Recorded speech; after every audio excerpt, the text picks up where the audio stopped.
તમે કેટલું ખાવ છો એ મહત્વની વાત નથી, તમને કેટલું બોલો ડાયજેસ્ટ થાય છે. ઓકે, તમે 6 રોટલી ખાતા હો ને 6 ડાયજેસ્ટ થતી હોય તો બરાબર છે, પણ 6 માંથી 2 ડાયજેસ્ટ થતી હોય ને 4 ફૂટી નીકળતી હોય તો તમારા માટે રોટલી નકામી છે, ઝેર બરાબર છે. તમે કેટલું ભણ્યા છો એ મહત્વની વાત નથી, તમે કેવું ભણ્યા છો એ મહત્વની વાત છે. અને એટલા જ માટે અમારા ગચ્છાધિપતિ સ્વાધ્યાય પર ભાર જરૂર મૂકતા હતા, પણ એવો એકલો લુખ્ખો સ્વાધ્યાય ઉપર ભાર નહોતા મૂકતા. ખાલી ભણ્યા જ કરો, ખાલી ભણ્યા કરો. જે ભણ્યું છે એને જીવનમાં ઉતારવાની જો કોશિશ નહીં કરો, આ જ્ઞાન તમારા માટે ભાર સિવાય બીજું કાંઈ નથી.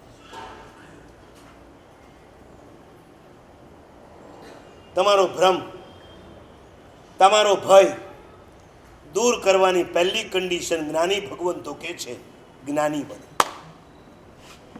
વર્તમાન કાળમાં જેટલી પણ તમને લોકોને તમારા સંતાનોને ડિગ્રી અપાવવાની ઘેલછા જાગીશ, એની સામે જવાબ આપો. એને સમ્યક જ્ઞાન ભણાવવા માટેના પ્રયત્નો શું છે? કલીકુંડમાં બેઠેલી એક વ્યક્તિ મરજીવો બનીને અત્યારે લડી રહી છે મહેસાણામાં, બરાબર કીર્તિભાઈ?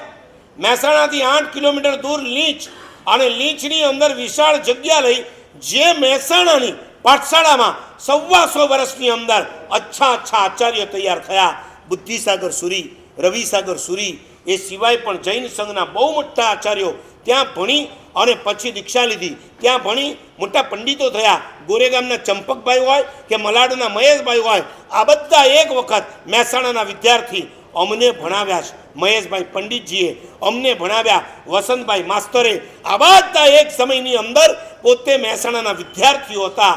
આજે એ મહેસાણામાં જ્યારે વિદ્યાર્થીઓની કમી, શિક્ષકોની કમી, ત્યારે કુમારપાળભાઈને થયું કે જો આ મહેસાણાની પાઠશાળા બંધ થશે, થોડા ઘણા પણ વિદ્યાર્થીઓ સમ્યક જ્ઞાનના માર્ગે આગળ વધતા હતા, બંધ થઈ જશે.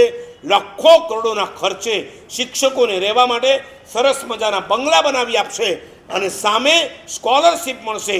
1 વર્ષ ભણશો આટલું, 2 વર્ષ ભણશો આટલું, આવી રીતના વિદ્યાર્થીઓને તૈયાર કરવા માટે ઝઝૂમી રહ્યા છે. અને તમે ઝઝૂમો છો.